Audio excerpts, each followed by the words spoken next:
Ayyaanni gooftaa keenyaa Yesuus Kiristoos hunduma keessanii wajjin haa ta'u jecha maqaan koo luba Tafarii Amantiin jedhama.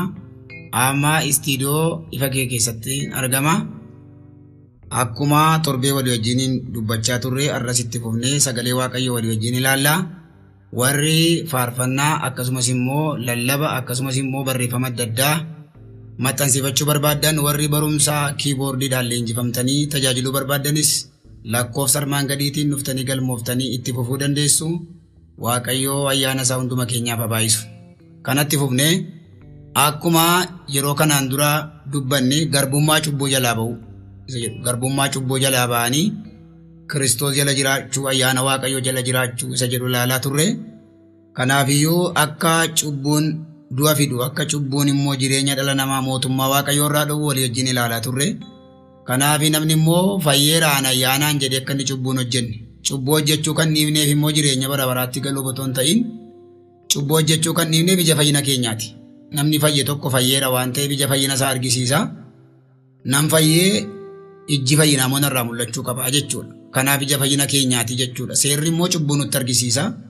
Gatiin cubbuu immoo akkuma sagalee Waaqayyoo keessatti caafamee jiru. Gaafa cubbuu kana hojjettan gaafa abboommii koo cabsitan kana hin duutu jedhe. Gatiin cubbuu du'a akka ta'e ilaalleerra. Kana achitti dubbatee dhiisetu hin ta'in wangeelli warri cubbuu hojjetanii hin du'u jedhee dhumarrattis immoo akka cubbuutti faradamu. Akka cubbuunis immoo macaafa keenya dhumarra jiru ilaalla. Waa'ee cubbuudhaa isa dubbiseetana Waaqayyoon kadhannee jalqabna. Seera uumamaa irratti akka jedhee dhuma macaafaa qulqulluu irratti mul'ata Yohaannis boqonnaa 20 lakkoofsa 11 irraa jalqabee nan dubbisa akka jedha. Kana booddee teessoo adii guddaa tokkos isa teessicha irra taa'u nan arge. Laftii fi waaqni fuula isaa duraa hin baqatani. Iddoonis isaaniif hin argamne. Warri du'anis xinnaadhaaf guddaan teessicha dura utuu dhaabatanii nan arge. Macaafotiin hin banamani. Macaafni biraan inni warri jireenya argachuuf jiran itti caafaman tokkos hin baname. Warri du'an immoo akka hojii dur hojjetaniitti akka isa macaafota keessatti caafamaniittis firdii hin argatanii jedha. Akka hojii isa dur hojjechaa turaniitti akkasumas immoo akka isa caafata keessatti caafameettis firdii hin argatan jedha. Itti baradamee jechuudha dhumarratti waan yeroo jireenyatti jirru hojjenne yeroo foon lubbuun keenya walkeetti jiru hojjenne du'aa ka'uu booddee xinnaadhaaf guddaan ka'anii warri galmee jireenyaa irratti galmeeffamanii fi warri galmee jireenyaa irra hin jirre gargar bahee attamitti itti murtaa'e jettanii akka hojii isa dur hojjechaa turaniitti akka caafata keessa isa caafameetti itti faradamedha. Gatiin cubbuu du'a jedhee nutti dubbatee macaafni qulqulluun seera uumamaa irratti dhuma macaafa keenyaa irra immoo firdiin akka itti kennamu lafa kaa'ichaadha. Kanaafiyyuu attamitti jalaa baana cubbuu kana kan jedhu laallaadha. Attamitti jalaa baana garbummaa kana jalaa attamitti fayyina attamitti oolla kan jedhu macaafni qulqulluun falasaa kaa'eera isa jedhu ilaalla. Waaqayyoon kadhanna. Bara baraan kan jiraattu ol jettee teessoo keerra yaa Waaqayyoo qulqulluu Waaqa keenyaa si galateeffannaa bara baraan galanni siif haa ta'u. Cabuu lafee dhangala'uu dhiigaa lubbuudhaa fi foon gargar ba'u malee yeroo kanaan nu geessetti galatoomi. Akkuma yaa Waaqayyoo caafata kee keessatti dubbatte jireenya kana dubbachuudhaaf sagalee isaa hojjetu isa humna of keessaa qabu kana dubbachuudhaaf ayyaana kee nama barbaachisa. Ibsaa hafuura qulqulluu nama barbaachisa waan ta'eef maqaa Yesuus Kiristoosiin anaanis isa dubbatu laphee koo sammuu koo ibsitee saba kee warra dhaggeeffatan kanas laphee isaanii ibsitee maqaa gooftaa Yesuus Kiristoosiin nu tajaajiluun yeroo kana fedha keef jaalala kee haa ta'u. Ergamaan seexanaa sagalee kee kan nurraa dhowwu humni qilleensa qabu fagoof dhiyootti maqaa gooftaa keenya maqaa Yesuus Kiristoosiin kan rukutame haa ta'u. Cubbuu irra daddarbaa keenyatti nu fayyisi ati jalqabaaf xumura ta'e nu geggeessi. Maqaa Yesuus Kiristoos gooftaa keenyaa ittee Ameen. Tole guyyaa har'aatti attamitti cubbuu kana jalaa baana attamitti fayya ilmaan namaa kan jiru laalla. Tokkoof tokko qalbii diddiirrachuurraan kan hafe karaan itti cubbuu jalaa fayyan hin jiru. Qalbii ofii jijjiirrachuudha. Kanaafis sagalee Waaqayyoo waan inni dubbatu wal duukaa laalla. qalbii diddiirrachuu inni jedhu kun afaanii warra Ingiliffaatiin repentance inni jedhu kun yookaan immoo warroonni dudduuba arri'ii qaban kun keessa deebi'anii yookaan immoo dudduubatti deebi'anii gaariif gadhee hojjetan ilaaluu jechuudha. Kunis immoo laphee guutuudhaan geeddaramuu jechuudha. Erga ilaalanii booddee dogoggora sanarraa balleessaa sanarraa waan maqaa waan balleessan sana ilaalanii irraa deebi'uu jechaadha. Garaa guutuudhaan yaada guutuudhaan irraa deebi'uu jechaadha. Innis immoo maayin yoo yaadi namaa geeddarame malee gochi hin geeddaramu. Yaadatu ajaja waan ta'eef yoo yaadi koo geeddarame yoo yaadi koo deebi'e yoo yaadi koo naabule yoo yaadi koo abboomame gochi koo abboomamaa ta'a. Kanaafuu qalbii diddiirrannaan jedhu kun miillaaf harkaan ilaallatu. Yaada ilaallata, yaada sammuu namaa ilaallata, yaada tajaja harki akka nama rukutu. Harka akka inni hatu kan ajaju yaadadha waan ta'eef qalbii diddiirrachuun jedhu kun yaada wajjin deema. Yoo yaadi keenya geeddarameti gochi keenya geeddarama. Namooti baay'een sagalee Waaqayyoo dhaga'aniiru, waaqeffachaa jiru. Maaliif hin geeddaramne kan jedhu yoo jiraate yoo yaadi geeddarame malee gochi hin geeddaramu. Kanaaf waan gurguddaa sadii ilaalla. Raajonni maal jedhaa tura waa'ee cubbuu. Raajonni kakuu moofaa keessa jiran yommuu sabni cubbuu hojjetu, yommuu namni gara cubbuutti galagalu maal jedhaa turan. Nan dubbisa sagalee Waaqayyoo keessaati. Akkas jedha. Sagalee Waaqayyoo Hisqeel boqonnaa 33 lakkoofsa 17 gaafa dhaqxan dubbii kana lafa kaa'a.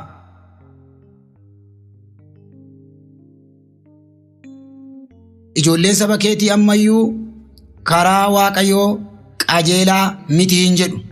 Garuu karaa isaa kan isaaniitu qajeelaa miti. Namni qajeelaan qajeelummaa isaatiin deebi'ee yoo yakke inni yakka isaatiin hin du'a. Namni jallaan immoo jalina isaatiin deebi'ee wanta qajeelaadhaaf garuu yoo godhe inni kana gochuu isaatiin hin jiraata. Ameen. Ila akkasittiin itti himaa turan kana duwwaas miti. Ammas Hisqeel boqonnaan 18 lakkoofti 30 akka jedha. Kanaafis yaa mana Israa'el isin akka hojii keessaniitti tokko keessanitti nan farada. Yakka keessan akka isin hin kuffifnetti yaada garaa keessanii geeddaradhaa. Irra daddarbaa keessanis hundumaarraa deebi'aa jedha Waaqayyo Gooftaan Maccaa. Deebi'aa jedhaa turan Isaayyaas 46 lakkoofsa 8 hodhattan, Hisqeel boqonnaa 18 lakkoofsa 30 hodhattan. Akka isaan yeroo cubbuu hojjetan cubbuu sanarraa deebi'anii qalbii diddiirratanii raajonni akeekkachiisaa turan. Malee callumadhanii nimni nama cubbuu hojjetu nimni raajonni. Akkasumas immoo Gooftaan keenya Yesuus Kiristoos Maatiyoos 4 lakkoofsa 17 gaafa dhannoo innis gaafa dhufee lallabuu jalqabu mootummaan Waaqayyoo dhiyaateeraati qalbii diddiirradhaa. Raajonni dubbataniiru yeroo namni cubbuu hojjetu akeekkachiisa kennaniiru. Yesuus immoo yommuu dhufu qalbii diddiirradhaa mootummaa Waaqayyoo dhiyaateera. Yohaannis Cuuphaanis immoo sagalee Waaqayyoo Maatiyoos 3 lakkoofsa 1 hanga 2tti gaafa laaltanii isin koottaa qalbii diddiirradhaa jedheetu karaa qajeeshaa jedheetu dubbateerannis akka namoonni deebi'anii qalbii diddiirratanii waamicha godhe. Waamicha kanatu jira jechaadha. Maal jechuudha qalbii diddiirrachuun kun? Waan balleessine sana cubbuu goone sanaaf dhiifama gaafachuu jechuudha. Kanaaf waa'ee cubbuutiif immoo yoo jalqabaa hafuurri qulqulluun nu ceephaa ta'e malee hin dandeenyu. Ayyaanni Waaqayyoo inni jedhame isa kanadha. Nu ceephaa yeroo cubbuu hojjennu keessa keenyaa hin dheekkamu. Irra darbanii godhu malee namoonni keessi isaanii hin ajaju jalli. Hafuurri Waaqayyoo inni uumamaan keessa jiru iyyuu hin dhowwu. Kanaaf yoo hafuurri qulqulluun ceepha'e malee yoo keessa namaa ceepha'e sirrii miti waan ati goote kun jedhe malee namni qalbii diddiirrachuu hin danda'u.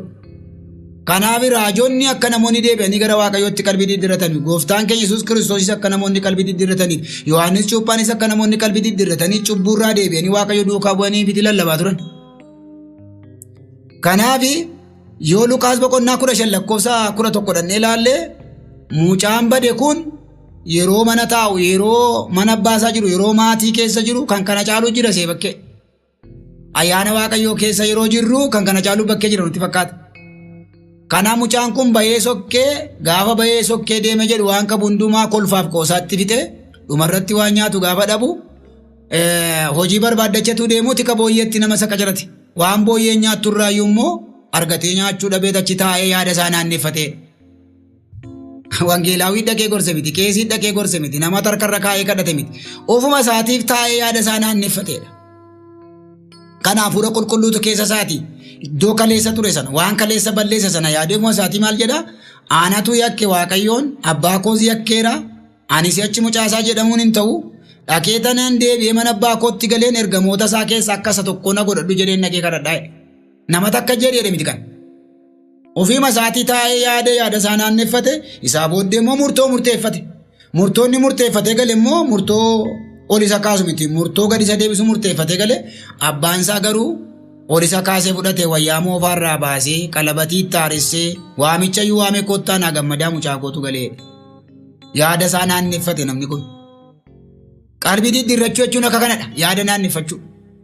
Nan hojjechaa jiru kuni na miidhee moo na gargaare? Na fayyadaa jira moo na miidhaa jira? Nama gammachiisaa jira moo Waaqa gammachiisaa jira? Dinagdeedhaan na miidheera, hawaasummaadhaan na miidheera, hafuuraan na miidheera jedhee abbuma isaa taa'ee yaadu jechuudha. Taa'ee yeroo yaadurraan kan hafee argata hafuurri qulqulluu keessa namaa ceepha'edha. Erga inni ceepha'e booddee gaanii deebi'anii qalbii diddiiratanii gara Waaqayyootti deebi'u.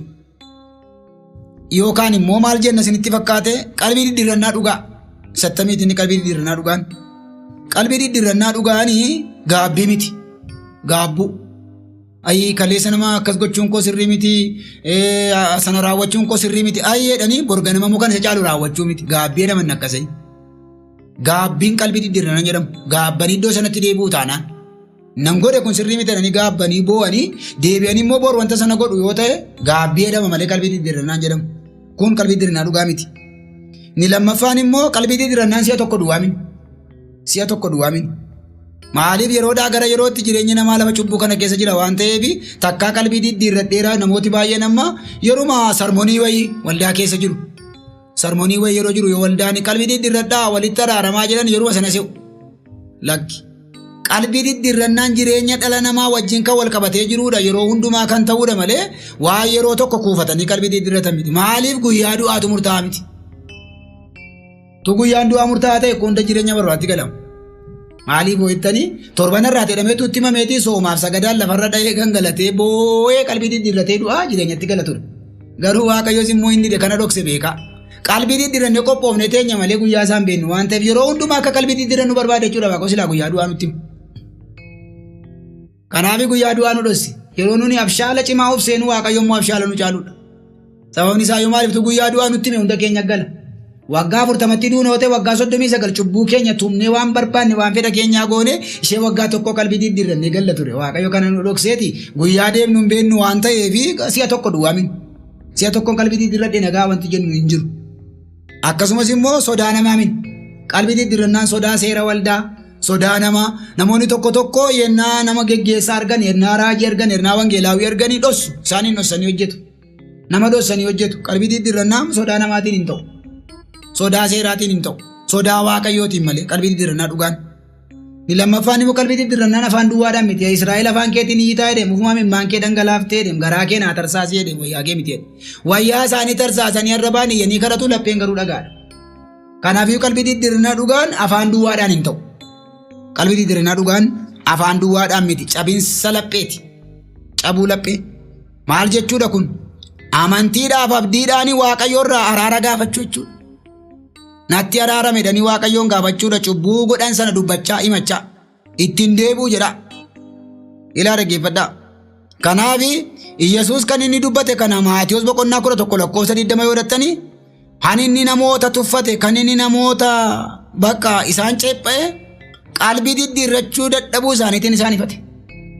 Warra Sadoomii warra Gomoraayyuu wayya simmannaa jedhe. Warra Sadoomii warra Gomoraayyuu wayyaa warra qalbii diddiirrachuu dadhabe kan warra deebi'uu dadhabe kana tun dinqii gidduutti hojjedhu tun itti dubbachaa jiru warra dadhabe kanarra warra Sadoom Gomoraa sana wayyaa. Wanti Waaqayyo dhala namaa tuffate waa'ee cubbuu miti. Maaf cubbuu hojjettanii miti. Maaf kuftanii miti. Maa hidharee iddoon kufe sanaa nagaa jedhee qalbii diddiirradhee nan balleesse jedhee deebi'uu dadhabuu kootti na ceephaa Waaqayyo. Kanaaf akkaataan itti Waaqayyotti dhiyaannu laphee cabaadhaan garaa cabaadhaan dhiyaachuu qabna. Maatiyos 27 lakkoofsa 4-5 dubbifadhaa hin argitu kan. Nama tokko yommuu waa nama kadhachuu dhaqu ani beela'ee ijoolleen koo qabu bulte yoo ta'e nama isa miindaa nyaatu kanaan ati miindaa nyaatta. ati birrii manaa qabda na gabuun bula mee birrii 300 naa kenni yoo ittiin jedhanii gaafatanii namicha arrabsaa jirra malee kadhachaa irra miti. Kanaaf garuu eda gabuun bulee sitti argisiisu nan beela'ee waama sirka jiru naa kenni yoon jedhe garuu akkaataa dhiyeenya kootiin namichi kun garaanaa laafuu danda'a. Namoonni tokko du'a naa dhabdee reedhu Waaqayyoon. Biyya lafaa kanarraa nan fuutuu reedhu naannoon argitu kun ikkoo muggutuudha malee qalbii diddiirrachuu miti. Cabsitee maal na gootenni jedhu kuni hanbiraa murtoo ofirratti murteessuudha lakki akkas miti. Garaa gaccabaadhaan yaada gaddeebi'aadhaan itti dhiyaachuudha Waaqayyotti. Isa kanadha. Kanaafuu mootummaa Waaqayyoo kan jedhu kun macaafa qulqulluu keessatti qalbii diddiirrannaa duwwaadhaan akka hin argamuudha kan hin dubbatu. Hundee fi qixxa lamaan barumsa Yesuusidha kun. Wangeela Maatiyos keessa duwwaa kallattiidhaanis ifees si'a 50 barreeffamee jira. Mootummaa Waaqayyoo kan jedhu. Kallattiidhaanis ifaanis የእግዚአብሔር መንግስት kan jedhu baay'een isaa achi keessatti ifee jira jechuudha iddoo 50tti ifee jira. Kanaaf karaa itti cubbuun dhala namaa dhiifame cubbuun namarraa ba'ee Waaqayyootti araaramanii fayyan karaa qalbii diddiirrannaa irraan kan hafeen jiru. Qorichaan biraan qabu. Karaa itti cubbuun namarraa faaqamu karaa itti cubbuun namarraa suqu qalbii diddiirratanii gara Waaqayyootti deebi'uu irraan kan hafeen jiru. Hojii ergamootaa boqonnaa 2:38 gaafa dhattanii yaada garaa isaanii geeddaratanii akka isaan gooftaa Yesuusitti deebi'anii qalbii diddiirratanitti waan biraatti kana kafalaa kana godhaatti hin jenne yaada garaa keessanii geeddaradhaa. Qalbii keessan jijjiirradhaa koottaa gara fayyinaatti ittiin jedhame. Qalbii diddiirrannaan tubboo fayyinni keessa yaa'ee gara dhala namaa dhufuudha. Qalbii diddiirrannaan murtoo fayyinaa isa dhumaati. Nama nan fayya jedhetu qalbii diddiirrata. የማዳን የመጀመሪያ እርምጃ ነው። Waaqayyo yeroo qalbii diddiirrannaa namaa kenna yeroo namni cubbuu hojjetu. Yeroo qalbii diddiirrannaa sanii namaa kenne cubbuu eeyyame se'u. Yeroo ati qalbii diddiirrattu sii kenna Waaqayyo sii obsa. Hamma lubbuun kee foon kee wal keessa jirutti harki Waaqayyoo inni gaafa ati isarraa dhalattee fayyisaa jireenya kee gootee fudhatte harkisaa sii diriiree mataa. Kanaafuu namooti baay'een cubbuu isaanii dhoksanii rakkatu. Maaliif dhoksu beektu cubbuu? Nama sodaatu. Nama amma yoo itti mannes yoo dhiifnes nutti faraduus hin danda'u waan nu gochuus hin danda'u. Waaqayyoon sodaachuudha malee nama sodaachuu miti. Namooti baay'een nana teetii qalbii diddiirradhaan namatti machuu kan isaan sodaatan kanaaf macaafni maayidhaa cubbuu keessa walitti madhaatii Waaqayyo fuulduratti kadhadhaa jedha. Namoonni immoo cubbuu isaanii ni matan waan godhe iyyuu hin beeku isa dheekkamsa Waaqayyo mana isaanii irra jiru. Naa kadhadhaa seexanni irratti ka'ee. Lakki garuu seexanni isin ka'u deebinee immoo qalbii diddiirrannee Waaqayyo irraa immoo jallanne irra yoo ta'e qophaa'uun kan keenya. Ija namaa sodaatu. Nama sodaachuurra Waaqayyoon sodaachuu wayya. Nama dhoksuurra Waaqayyoon iftoominaan itti dhiyaachuu wayya. Yommuu namni cubbuu hojjetu dafee namni qalbii diddiirrachuu qaba. Mul'ata boqonnaa 2:5 Waaqayyo yeroo kennaaf dafee kan namni qalbii diddiirratu dheekkamsa keessatti ta'uun hin lixinedha. Dogoggoroo hojjennee ta'uu dhiisisuun qabnu wal dhalaa bula cubbuun. Isa tokko hojjennee cal jennee dhiifnee naan itti dabalaa bulla. Kanaaf namni yeroo cubbuu hojjetu dafee qalbii diddiirratee deebi'utu irra jira. Kennaa Waaqayyooti qalbii diddiirrannaan ajaja waldaa miti. Lallaba Kiristoos, lallaba raajotaati, lallaba ergamootaati, afaan macaafa qulqulluuti qalbii diddiirrannaan seera waldaan baafatte miti. Gootaraan cubbuu ittuma guutaa bula yoo qalbii diddiirrannaadhaan gad hir'isuudhaa baane qannasaan bulu. Kanaaf qalbii diddiirrachuudha. Qalbii diddiirrannaan kuni isa kana fakkaataa jechaadha. Ammayyuu cubbuun biyya lafaa itti guutaa bula. Akkuma yeroo darbe isinitti hime Waaqayyo sababa cubbuutiin kakuu moofaa keessatti nama baay'eetu qalbii diddiirrachuu dadhabanii rukutaman. Waaqayyo yeroo isaanii kenne. Fara'ooniin dinqii 10 itti argisiisuun isaa Waaqayyo qalbii diddiirratudha. Dhumarratti garuu Waaqayyo inni qalbii diddiirranne garaasaa jabeesseedha. Namoota baay'ee irra garaan isin jabaate adagaadha garaan hin jabaate jechuun sun waan hin guute jechaadha. Fara'oon utuu dinqii kana argu utuu humna kana argu abiddatti deema du'atti deema maaliif Waaqayyo garaasaa jabeesseedha. Saba Waaqayyo garaasaa jabeesse Waaqayyo nama hawwishu. Bara Waaqayyo garaa nama jabeesse bishaantu abiddatu bishaan namatti fakkaata. Fara'ooni qalbii diddiirrachuu dadhabuudhaan biyya lafaa kanarraati akkamitti akka inni Waaqayyo saba isaarraa isa geggeesse beektu. Warra Sodoom Gamoraa isaaniinis akkatti Waaqayyo geggeessaanis qalbii diddiirrachuudha Waaqayyo carraa kenneeraaf. Hindaa'om itti lallabee loot itti lallabaa ture. Itti bureeyyuu immoo fira kee suma kee sababa keetiif waa baaniiti namoota si isheedhaan fudhadhu baay'eedha waaqayyo eeyyameeraaf ergamaa waaqayyo. Garuu waaqa garaa jabeessa abidda keetti akka dhumaniif. Barri kuni bara waaqayyo garaa nama jabeessa natti fakkaatana. Bara dhugaan galee bara waaqayyo galee fi waaqeffataa jiratu hin ta'in waaqeffachaa garaan jabaate lallabaa garaan jabaate waldaa dhaqaa garaan jabaate baratti waaqayyo murtoo cimaatti geessaa jiru natti fakkaata.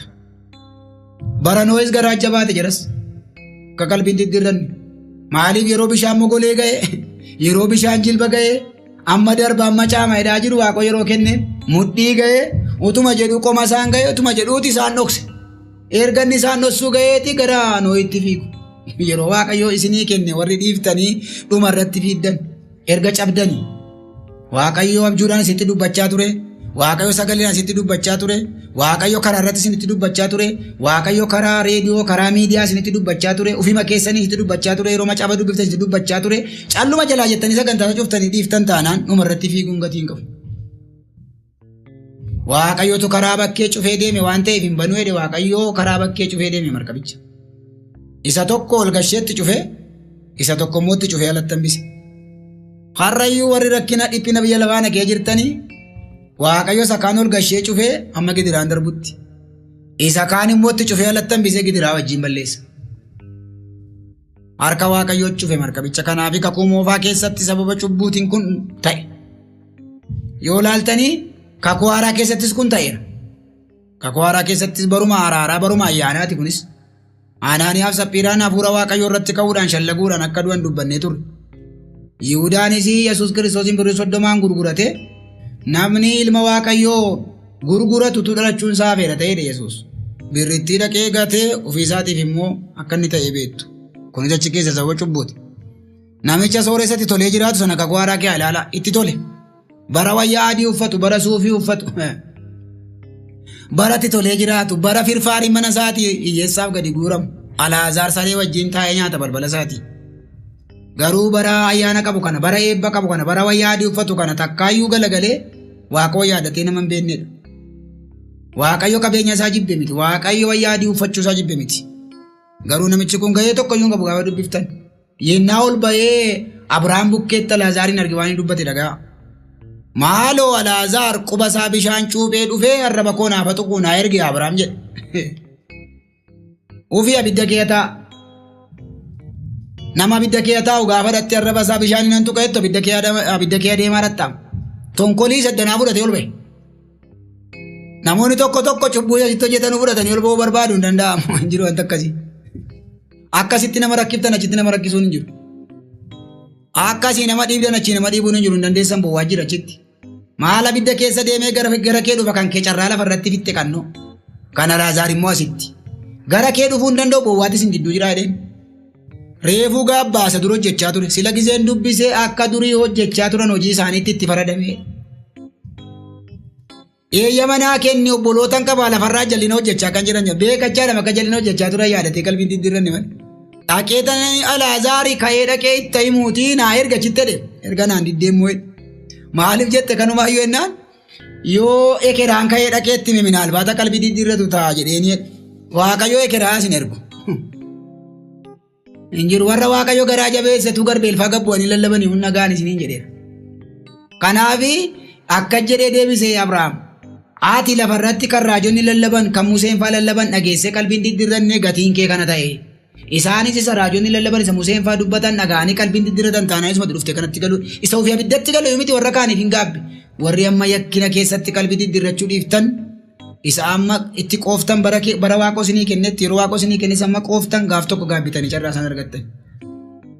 Carraa dhabe namichi kun ilaalaa nama isa makilitii owwaale sana afaaniin galuu barbaade. Warri kaan bu'aa buusan jiru immoo moofaadhaan maree owwaalee ati hin facaasiin hamtaa kan hin bittimsii walitti qabdati guddaa dhedheen sodaadhe moofaadhaan immoo kaa'ee harka isaa miila isaa qabaati dhaqaa boo'ichaaf iddoo kaan qaruun ta'utti gadi gataa'e. Kakuu haaraa keetti kun. Garuu waan isin ajaa'ibee isin hin himne Yesuus bukkeetti warra fannifaman sana ilaalaa. Inni tokko bitaa isaa inni tokko mirga isaatti fannifamee ilaalaa hattuufan du'aa jedhe Yesuus. Hattuuf du'aa jira malee hattuu miti bitaa isaa mirga isaa hattuu jira hattuun sun garuu wal caalti. Maaliif jettan inni tokko yoo dhuguma ilma waaqayyoo taate yoo akkas taate anaan isa sirraa buuse fi keessa buusee inni tokko immoo akka jedhe Dhiisi namichi kun balleessaan qabu. Nun hojii keenyaaf fannifamne. Nuni cubbuu keenya nu fannise inni garuu tolaadha dhiisittiin jedheetu. Yaa gooftaa na yaadadhu jannatatti dhuguman siin jedha na wajjin jannatatti galtaa jedhe. Fannoo irra teessee qalbii diddiirratti. Namoonni baay'een yeroo kana batan namichi kun cuubamee mootummaa waaqayyootti galee maal ta'ee galee jedhu samiti dubbiinsaa. Cuubamuudhaafis kanaan dura labsiin lafamee hin dinne attutti. Lammaffaa immoo gadi buutee cuubamuudhaaf immoo yeroo hin qabdu. Fannoo irra jirti sa'aatii isaas hin qabdu. Waaqayyo waan nun sa'aatii hin qabnetti nun gaafatu. Kanaaf itti wajjinan jedha har'a kaleessa hattuudha. Hattummaadhaan rarraate garuu sadarkaa ishee dhumaatti qalbii diddiirratte Yesuus wajjin jannatatti sokkite. Yaa qalbii diddiirrannaa. Nama waggaa dheeraa wangeela lallabee dhuma irratti cubboo hojjetu jaalti namitiun. Maaliif yoo jettanii har'uma qalbii diddiirratte irra jireenyatti galte sirrii isaa dubbatte kanaan hojii koon na fannise. Nuun hojii keenyatu akkas taanu godhe inni kun garuu balleessaan qabu irratti hin dubbatiin qulqulluudha. Na yaadadhu immoo jedhe. Namni karaa meeqa waaqayyoo yakka karaa sadii waaqa yakka yaadaan gochaan dubbannaadhaan. Yaadaaf gochaaf dubbannaadhaan yakka. Namoota ol lixanii mana keetti kadhatan sanaa bakkeetti ol kaasanii dubbatan miti fakkeenya Yesuus fudhate sana. Ni tokko manatti ol galee warra farisaawii keessaatii an torbaniin nan sooma asraata koo nan kaffaladha akka ishee qaraxxuu cubbamtuu sanaa alatti waan ani nafiiniif siyaa galu isa jedhe sana laphee ishee dhaggeeffate yaada ishee dhaggeeffate malee bakkeetti hin dubbanne. Inni sunis bakkeetti hin dubbanne ani cubbamaadhaan amaarii mana keetti olli tunu naaf hin ta'u. Isa mana kana keessa taa'ee kadhateerra saala taa'ee kadhateetu araara argatee Yesuus. Yaadatti dubbate yaadaan hin yakkam. Namoonni tokko afaan isaaniitiin gaarummaa lallaba wanta adda addaa hojjechaa jiru yaadi garaa isaanii garuu hambiraadha. Gochaa yakka inni kaan yaadaa yakka inni kaan immoo dubbannaadhaan yakka sadansaa iyyuu yakkum. Wal qabatanii jiru. Kanaaf isheen fannoo irraa kuni gochaanis yakkiteetti arrabaanis yakkiteetti. Kanaaf iyyuu maal jedha macaafni qulqulluun ifadhaa'edha. Warra cubbuu hojjetan ifadhaa adabaa gorsaa'edha. Irraa deebi'aniidha. Igafadhaa walii keessan ifadhaa'edha. Hamaamota walii dhaabadhaa jedha miti. Heewaan gaafa isheen abbaa manaa isheetii fi baala sana kuttee laatte abbaan manaa ishee ni fanne maal kutte eessaa fidden jenne harkaa fudhatee nyaate. Wajjumaan qullaa ta'an. Iyyoo baadha manaasaa ifate. Walifachuudhaan waldaa eeguu miti. Luba eeguu miti. Lafa jiranii bakka jiranitti iddoo arganitti walifachuudha. Haadha manaa ofii ifachuudha abbaa manaa ofii ifachuudha ijoollee ofii ifatanii qalbii diddiirrachiisuudha. Kanaaf ati takkaanuma mee waaqayyoon abaarii du'i ittiin jennaan lakkii akka dubartoota keessa akka ishee gowwaatti dubbatte waaqayyoon gaafa gidiraa abaaranii gaafa gammachuu san jajanii waaqayyoo kenne waaqa fudhateedha. Ati immoo calluma jedhee. Daawitis hin adabe haadha manaasaa. Maa jedhee anoo saba rabbaan kee boodaan na darbatee jennaan waaqoon irraa qabee girgiddaatti cabsetu taabota waaqayyoo baatanii dhumnaan garaa koo keeyyaana galagalee. Kanaafiyyuu akka waaqayyoo fan biyya busha malee akka abbaa keef du'eeraa. Kanaaf irraa jalqabdee inni if ta'e naannoottan caalaati ol deebi'ee maseentee hafte. Haadha manaa ifate. Yeroo abbaan manaa cubbuu hojjetu haati manaan ifattu taanaan. Yeroo abbaan manaa cubbuu hojjetu haati manaa ifattee yeroo haati manaa hojjettu abbaan manaa ifatee yeroo ijoolleen hojjettu warri ifatanii yoo akkasiin ta'u ta'e dubbiin isaa gara gadheetti adeema. Yooseefi haadha manaa nugusaa ifate. Haadha manaa nugusaa siinatti hin laanne abbaan manaa keedha. Asteer haamaa dhaggeeffatte. Hin ifatte. Akkaataa isheen itti isa ifatte sana laala. Cubbuun hojjetu sanaaf. Kanaafi maal jechuudha isinitti fakkaate adabama jechuun tika waaqayyoo fudhachuu jechuudha. Kanaaf Daawitii waaqoo tiksee koo jedha tika waaqayyoo fudhachuudha. Tika jechuun tikeen gara sa'ii deemetti deemti. Gara tikeen oofutti deema isaan. Tikee kootati jechuun gara tina ooftettan deema garaa koon naquudha. Gadhiisii miti jechuudha. Waaqayyo ayyaana isaa nuuf haa baay'isu. Ameen. Harka 99 macaafa qulqulluu gaafa dubbiftan waaqayyo namaan namatti dubbate malee ergamaan ergine. Namumaan nama qalbii diddiirrachiisaa nama dhaggeeffadhaa. Ergamaa waaqayyoo gabbu'ee nama qalbii diddiirri takkaa'uun agartan harka 99. Namumaan namatti dubbate. Waaqayyo namumaan nama deebisa. Namumaan nama bade barbaada. Maqaan waaqayyoo bara baraan jajamaa haa ta'u. Karaa namaa namatti dubbata qodaawwan lafa kanarraa waaqayyootti fayyadamu kan. Ilaana dhaggeeffadhaa. Kuma yeroo darbe dubbadhe. Warri mallattoon hafuura qulqulluu isin biratti hojjechaa jiru. Mallattoon hafuura qulqulluu tajaajila keessan kee jiru. Maa innis lubbuu haaraan waaqeffannaa isa du'atti nama geessurraa deebi'ee gooftaa Yesuusin fudhachuun mallattoo hafuuraati. Dibata waaqayyoo qabaachuu keessa mirkaneessa. Dhukkubsataan harka keessan keessatti yeroo dheeraadhaaf fayyaa turuun. Si'a 2 si'a 3 yookaas waggaa 1 ji'a yartuudhaa fi seexan hojjechuu danda'a garuu itti fufeen hojjetu. Dheeressee kan hojjetu hafuura waaqayyooti. Hafuurri waaqayyoo bal'aadha waan ta'eef warri dhukkubsataan harka keessan keessatti fayyu.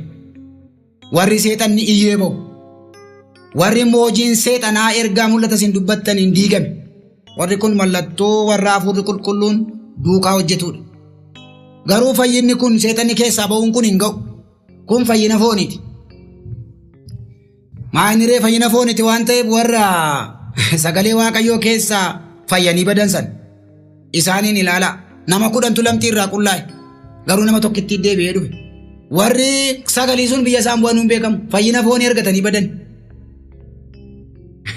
Kanaafiyyuu biyya fagoodhaa kiiloomeetira 700 irraa kiiloomeetira 300 irraa dhufee fayyuu danda'a. Garuu gaafa deebi'ee galu yoo waaqa tolfamaa kareessaatti deebi'ee ta'ee foon isaatiin fayyee lubbuun isaan badee jechuudha. Fayyinni immoo lamadha. Lubbuun isaa fayyuu qaba, foon isaas fayyuu qaba.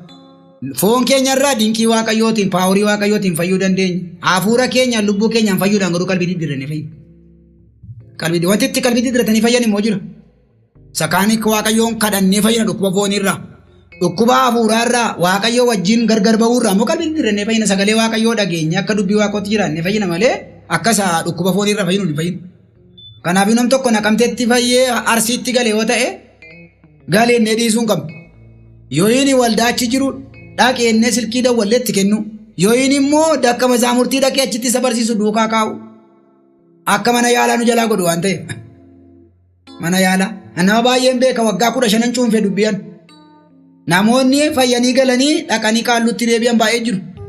Maaliif waldaa ishee isaan bira jirtu waldaa waaqayyoo ta'anii dhaqanii lammaffaa immoo namichi fayyina sana karaa isaa ta'e sun immoo iddoo akkasii dhaqittiin hin jenne kanaafiyyuu isaan immoo isheen kun xiqqoo dhadhanii taa'u yookiin immoo namichi isaan fayyisa sun dhaqee achitti damee hin bannee fi deebiin iddoo sanatti galu. Nama baay'een beekaan. Ragaadhaan isinii kennuu danda'a kana. Maal wayyaree tokko iddoo sanatti gaafa isaan nama 5 guutan nama 6 guutan dandeenyaan achitti iddoo isaanitti walitti qabamanii sagalee waaqayyoo baratan qopheessaniifi kasaanitti qalbii diddiirratanii waaqa wajjin turaniif. Namoota achi jiran immoo booji'ee akka deemaniif nama kaa'uun ba'eessa.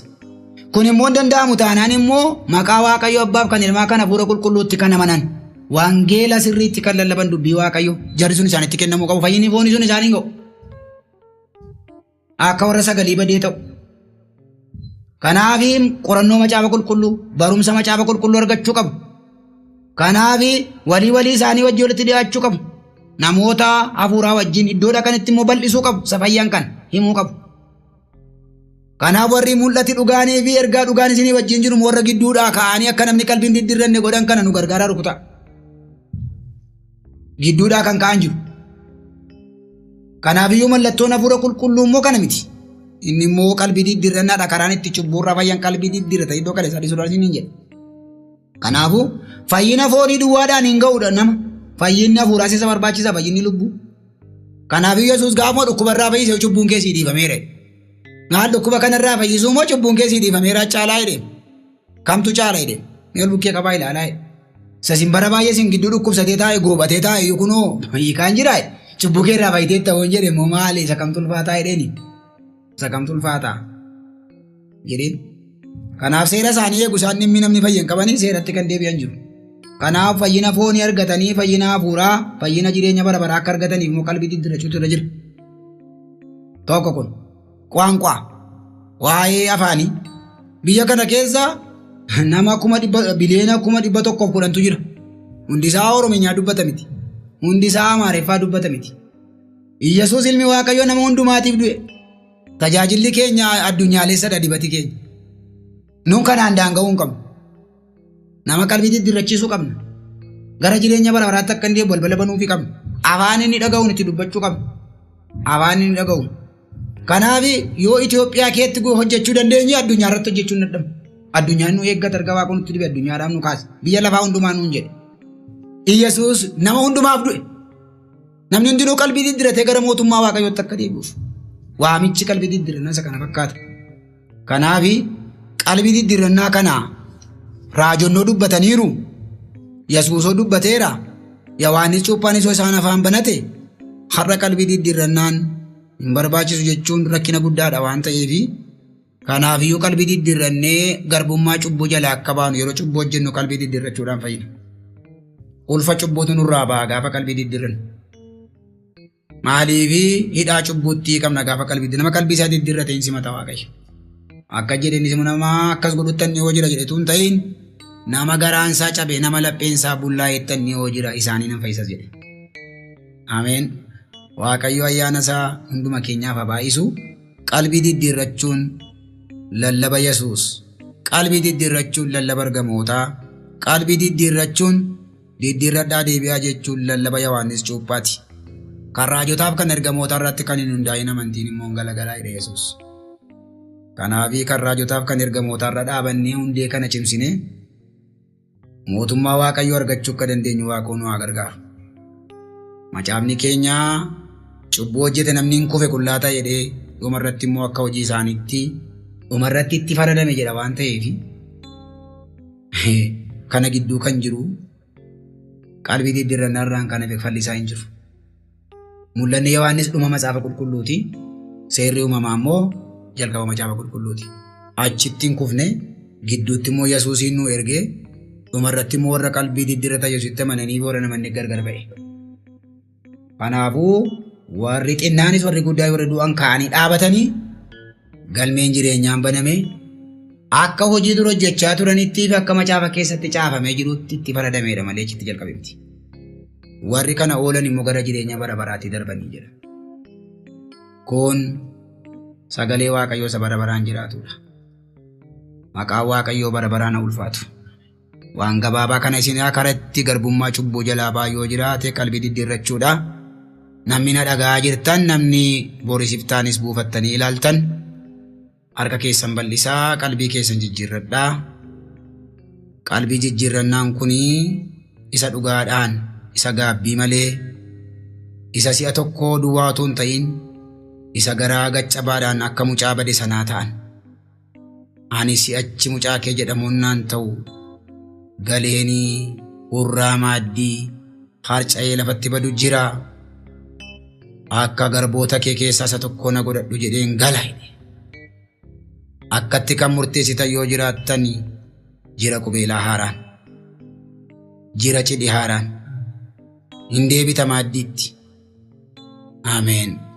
Firfaariin si nyaachisa jedhe miti maaddiittan si deebisa. Wayyaa haaraa fidaa jedhe dhaqaa bitaa jedhe miti manaa qaba. Qubeelaa fidaatti tolchaa jedhe. Tuntunoo fidaa qalaa jedhe. Gabaa dhaqaa bitaa jedhe miti manaa qaba. Ati deebitee gallaan abbaan kee manaa qaba. Ameen. Yesuus manaa qaba. Malee dhaqee sii liqeeffata miti. Maa deebi'ee dhufe baluu cubbuun isaa baay'eedha yoo namoonni siin jedhan kanan sodaatin. Utuu mucaan qe'eedhaanaaf ho'aayyuu qalteen beektu anoo mana keen taa'ee du'a jalaa didee abbaan. Atoo gaaddisa koo jala jirtaa qoo jedhe. Warri waldaa kee lafa sittaa dhidhiitan attamitti fayyiti siina jedhan. Ati abbaa keetti of laadhu. Warra sitti wacan sirraa dhowwe. Moofaa sirraa baase. Haaraa sitti uwwisa. Ilma Waaqayyoo Yesuus. Yaasa sababii cubbuu keenyaa fannifamte. Yaasa waraanamte. Qalbii diddiirrannee akka fayyinuuf. Lallaba qalbii diddiirrannaatiin kan afaan banatti. Yohaannis Cuuphaanis qalbii diddiirrannaadhaan kan afaan banate. Raajonni yeroo namoonni cubbuu hojjetan ifachaa akeekkachiisa kennaa akka turan. Warri kana jalaa didan immoo akka rukuttaadhaan dhuman. Nutti meera sagaleen kee. Waaqayyo garaa jabaatee hamaa ta'etu hin ta'in. Isaantu qalbii diddiirratee gara Waaqayyootti deebi'uu dadhabe cubbuu isaaniitiin badan. Kanaaf warra sagaleen kee gara koof gara saba kanaa dhufeera. Maqaa Yesuus Kiristoosiin kennaa keedhaa qalbii diddiirrannaan. Ayyaana kee keessaan kan namaa argamudha. Kan hafuurri qulqulluun laphee namaa tuqee ceepha'ee nama yaadachiisudha waan ta'eef. Maqaa Yesuus Kiristoosiin warra yeroo kan harka isaanii bal'isanii si kadhachaa jiraniif araarri haa ta'u. Araarri kee haa ta'u. Humni cubbuu irraa cabe garaa cabaa qabaatanii nan balleessedhanii gara keetti deebi'anii fayyina guutuu argatan. Karaa cubbuu xaxaan irra jiru. Karaa cubbuu dheekkamsi irra jiru. Dibanni jalaa owwaalame yoo jiraate. Maqaa Yesuusiin guyyaa har'aatii jalqabee habanamuuf. Kadhatanii sirraa haa dhaga'atan. Yaa Waaqayyo abjuun isaanii adeebi'u. Mul'anni isaanii adeebi'u. Kanan gootaa galanni siif haa ta'u. Sababa cubbuutiin dhukkubni irra jiru. Yaa Waaqayyo gooftaa miidhamni irra jiru. Yaa Waaqayyo kisaaraan irra jiru. Sa'aatii kanaa jalqabee maqaa Yesuusiin garba kee kanarraa haa ka'u. Garbittii kee kanarraa haa ka'u. Maqaa Gooftaa Yesuus Kiristoosiin toloota nu taasisi ati. Gara mana keetti nu deebisi. Kana hin gootaa si haa galatu. Harka isaa bal'isee iddoo dadhabbii kootii naa dhaabadhu siin jennaan dhaabatte. Nama harikaa na gargaari siin jennaan hin gargaarte. Eenyuun dhiiftee dabarte nama qalbii diddiirratu. Kanaaf warra qalbii diddiirratan dhiifteen darbiitu fayyisii darbi. Araara keetti argisiisii darbi. Kana hin gootaa si haa galatu. Sagalee dhageenya kana qalama nallaqne waraqatan tarsaaniin gabatee laphee keenyaatti nuu caafi. Hafaa bara keenyaatti nu wajjin ta'i. Maqaa Yesuus Kiristoos isa maqaa dinqii qabuun. Ameen.